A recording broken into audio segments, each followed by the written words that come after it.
आज हम चर्चा करेंगे मुक्ति क्या है।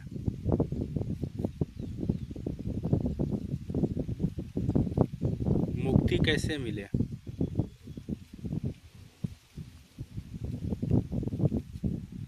मुक्ति माने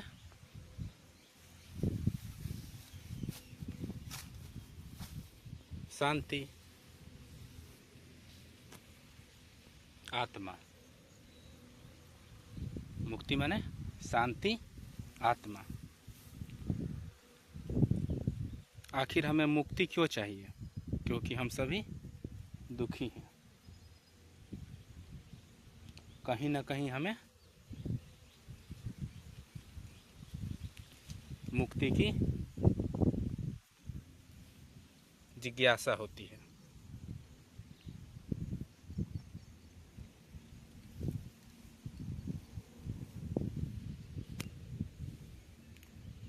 ऐसा लीजिए, जैसे मुक्ति जीव का स्वभाव है।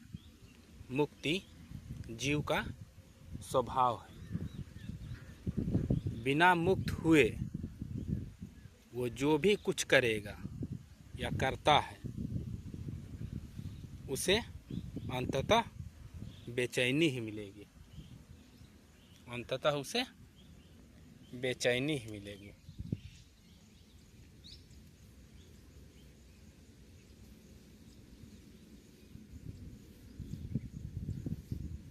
मुक्ति के लिए हमें क्या करना चाहिए? मुक्ति माने आत्मा होता है। आत्मा, आत्मा कहें, परमात्मा कहें, ब्रह्म कहें, सब एक ही शब्द है। कोई ज़्यादा फर्क नहीं, सब एक ही है, पर्यायवाची शब्द है।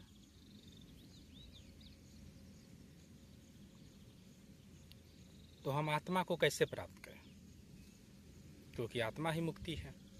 बिना आत्मा को प्राप्त किए मुक्ति पाना असंभव है, शांति पाना असंभव है, आनंद पाना असंभव है।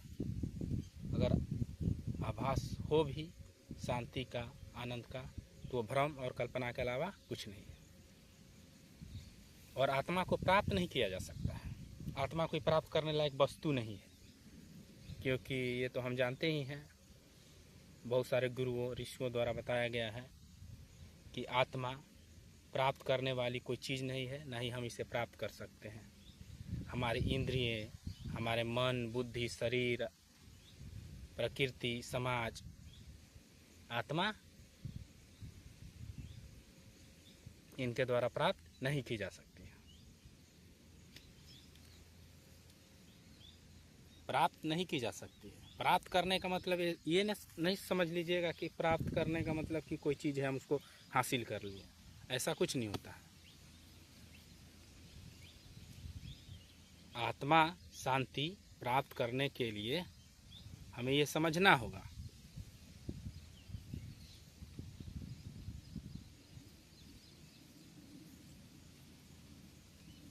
कि हम क्या करें। हम जो कुछ भी करते हैं, मन से, बुद्धि से, शरीर से, इंद्रियां से, जो कुछ भी करते हैं,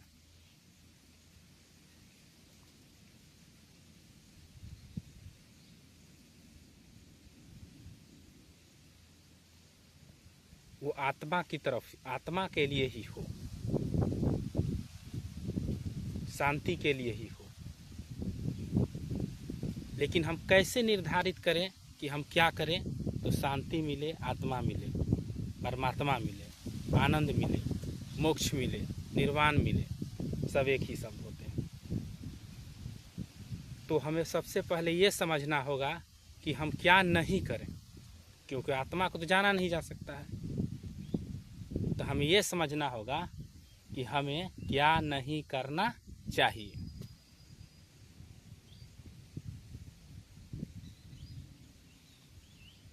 क्या नहीं करना चाहिए और क्या करना चाहिए। तो क्या नहीं करना चाहिए, तो इसके लिए हम ऐसे समझ सकते हैं, जैसे मान लीजिए हम कोई कार चुनते हैं कि हम ये कार करेंगे तो हमें शांति मिलेगी। तो पहले ये सोचिए कि हम जो कार्य कर रहे हैं वो किस लिए कर रहे हैं और क्यों कर रहे हैं। अध्यात्म में क्यों, कैसे, इन सभी शब्दों के सहारे आत्मा परमात्मा का अनुभव किया जा सकता है। अनुभव करने का मतलब ये ना सोच लीजिएगा कि हम उनका दर्शन कर लेंगे, नहीं। हम वो दर्शन करने वाले नहीं होते हैं आत्मा परमात्मा।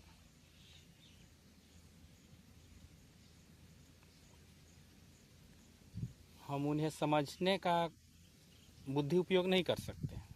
हम सिर्फ कार्यों को छोड़कर ही उन्हें पा सकते हैं।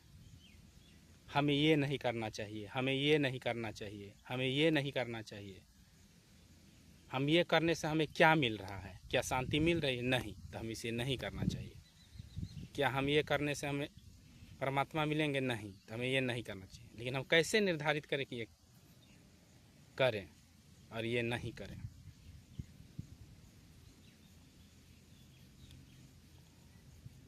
तो हम ऐसे समझ सकते हैं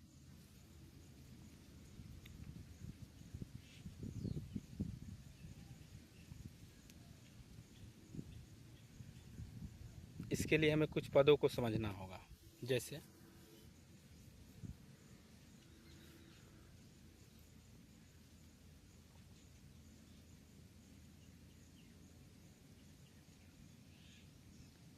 हम जो कुछ भी हैं, शरीर है, प्रकृति है। हम कुछ भी करेंगे हमें बंधन ही मिलेगा। तो हम क्या करें, तो हम क्या करें।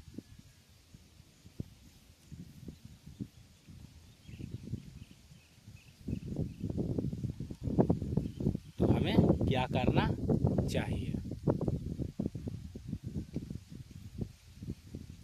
तो हम ऐसे ले सकते हैं जैसे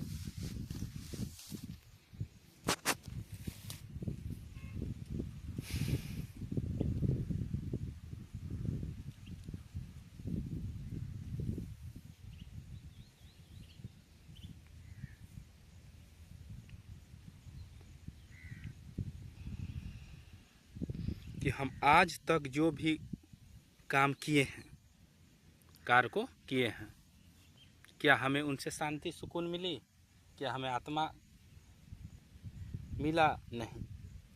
ध्यान रखिएगा, आत्मा मिलने वाली चीज़ नहीं होती है। सिर्फ हम दृष्टांत दे रहे हैं समझाने के लिए, बताने के लिए, समझने के लिए। आत्मा को पाया नहीं जा सकता।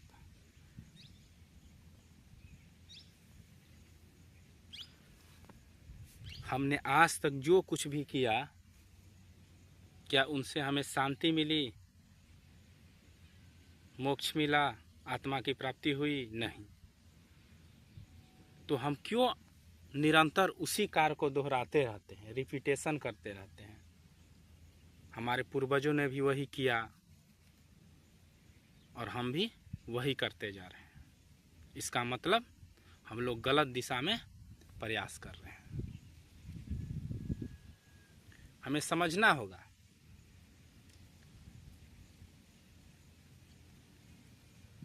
कि जिस दिशा में हम प्रयत्न अभी तक किए हैं, वो उससे हमें शांति नहीं मिल पाएगी और हम उस क्रिया को दोहराएं नहीं। इतिहास में पूर्वजों के द्वारा दोहराए गए पद्धतियों के सहारे हम आगे नहीं बढ़ सकते हैं। क्रियाओं के द्वारा हम आगे नहीं बढ़ सकते हैं।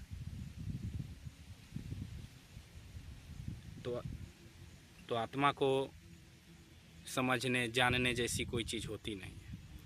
हम ये कर सकते हैं कि हमारे लिए ये नहीं है, हमारे लिए ये नहीं है, हमारे लिए ये नहीं है, हमारे लिए ये नहीं है। जो कुछ भी हमारे पास आए, मन में, बुद्धि में, दिमाग में, हमको ये समझना होगा हमारे लिए ये नहीं है, हमारे लिए ये नहीं है। क्योंकि हमें इन सभी से किसी से भी शांति मिलने वाली नहीं है।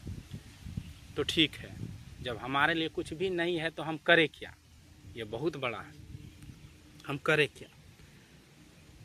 तो इसी तरह जब हम ये नेति नेति हम ये नहीं करेंगे, ये नहीं करेंगे, ये नहीं करेंगे, तो हम करें क्या? तो इसके लिए एक ही चीज़ आता है कि हम जो बच जाता है उसी का अनुसरण करें, उन्हीं का ध्यान करें, और हमें जो प्राप्ति होती है प्राप्त करने जैसी नहीं होती है, हम पहले ही बता चुके हैं। जो हमें प्राप्ति होती है, अनुभूति होती है, उन्हीं के सहारे हमें जो शांति मिलती है, जो आनंद मिलती है, उसी के सहारे हम समझ सकते हैं कि आत्मा होती क्या है। ध्यान रखिएगा, हम ये नहीं जान सकते कि आत्मा क्या होती है, लेकिन हम कार्यों को नकार कर ये करने से हमें क्या मिलता है? अशांति। ये करने से हमें क्या मिलेगी? अंततः अशांति। ये करने से हमें क्या मिलेगी? अंततः कुछ भी नहीं, मिथ्या, धोखा, माया।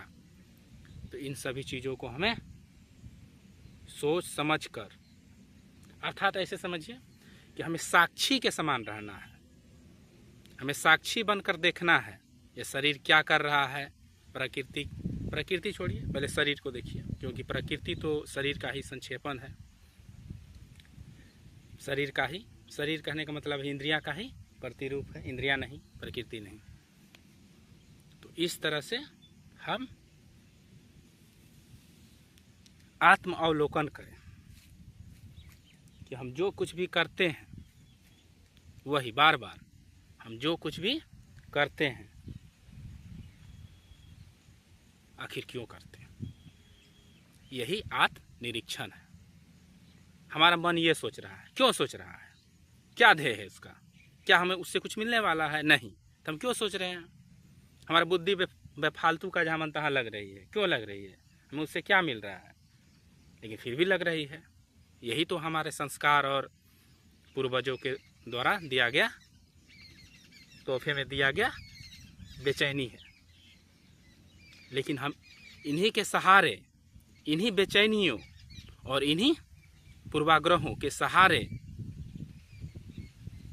बिलख कर, त्याग कर, अनुभव कर, नेति नेति छोड़ छोड़ कर धीरे धीरे धीरे धीरे हम उस परम सत्य का आनंद ले सकते हैं। प्राप्त नहीं कर सकते, हम उनके योग्य नहीं है कि हम उन्हें प्राप्त कर लें। प्राप्त करने का मतलब छोड़िए वो बात। तो यही है, तो हमें उनका वर्षा मिल सकता है, आनंद मिल सकता है, हम उन्हें प्राप्त नहीं कर सकते। तो अंततः ये कहा जाए तो जैसे कि हमें बार बार ये समझना होगा कि ये कार्य हम कर रहे हैं, क्यों कर रहे हैं, किस लिए कर रहे हैं, इसका परिणाम क्या हो सकता है या क्या होगा। इस तरह कर करके हम टाल टाल कर धीरे धीरे धीरे उनका अनुभव करते हैं, और जब हम उनका अनुभव कर लेते हैं, उनका आनंद लेने लगते हैं, हमारे ऊपर उनका कृपा होने लगती है, वर्षा होने लगती है, तो हमारा कर्तव्य हो जाता है कि हम इस कृपा को, इस आशीर्वाद को दूसरे तक भी पहुंचाएं। क्योंकि जब हम वहां पहुंचते हैं तो हमारे अंदर एक बेचैनी भी होती है और अनंत शांति भी होती है। क्यों बेचैनी होती है? क्योंकि जब हम देखते हैं कि बहुत से लोग पीड़ित हैं, कष्ट में हैं, तो हम कोशिश करते हैं कि उन्हें भी कुछ शांति मिले, वो भी समझे, लेकिन फिर भी हम हार नहीं मानते और हम निरंतर उन्हें समझाने पर लगे रहते हैं। और यही हमारा कर्तव्य है और यही हमारा कर्म है। तो हम समझ गए, यहाँ पर दो बात समझ गए। मुक्ति के लिए, शांति के लिए दो चीज़ें होती हैं। एक तो खुद का निरीक्षण करते रहना, खुद को समझाते रहना कि ये हमारे लिए नहीं है, ये हमारे लिए नहीं है, ये हमारे लिए नहीं है, ये करने से ये हो सकता है। निरंतर आत्मावलोकन करते रहना, खुद का निरीक्षण करते रहना, खुद का निरीक्षण करते रहना, और इसी क्रिया को, इसी पद्धति को आम जनों तक पहुंचाने का प्रयत्न करते रहना ही क्या है, हमारा धर्म है, हमारा कर्तव्य है और निरंतर प्रयास है। इसके सिवा संसार में जो भी किया जा रहा है वो वही है, हमारे संकल्पों, संस्कारों, मिथ्याओं और भ्रमों को और बढ़ाएगी, इससे ज़्यादा कुछ नहीं। तो मुक्ति का सीधा रास्ता यही है कि हमें निरंतर ये समझना होगा कि जो भी कुछ है हमारे पास वो क्यों है, कैसे है, क्या हमें इससे शांति मिल रही है।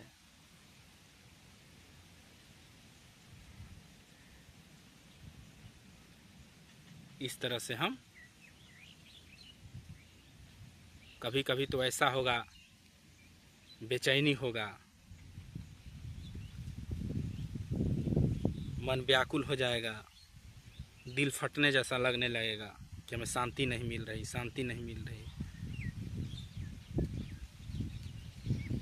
होने दो, क्या बात है, शरीर को हो रहा है, हम अपने कर्तव्य को नहीं छोड़ेंगे। हम जिन्हें प्राप्त करना है, प्राप्त करना है, जिनका अनुभव करना है, जिनका आशीर्वाद पाना है, उनके लिए हम बहुत परिश्रम करेंगे, बहुत मेहनत करेंगे, बहुत कोशिश करेंगे, बार बार आत्मावलोकन करेंगे, जो देना होगा सो देंगे, क्योंकि हमारे पास जो कुछ भी है वो देने के लिए ही है। किनको? आत्मा को, सत्य को, मुक्ति को।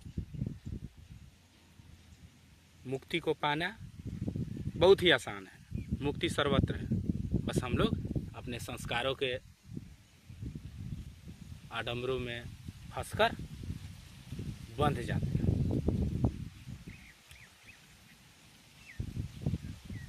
तो मुक्ति कुछ पाने का नाम नहीं है, सब कुछ खोने का नाम है।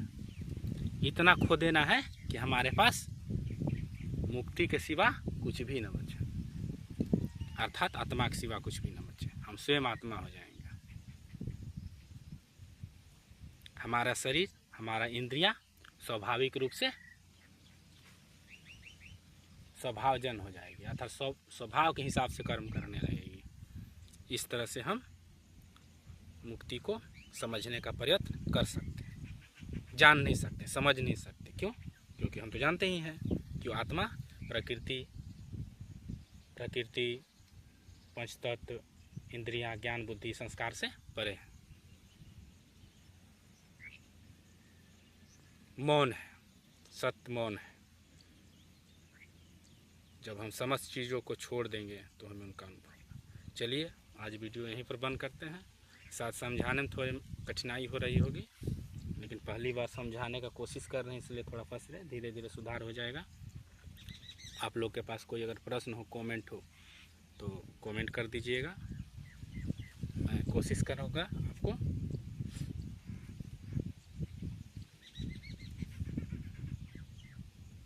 निष्कर्ष निकालने में, प्रयत्न करने में, और मैं क्या कह सकता हूँ। धन्यवाद।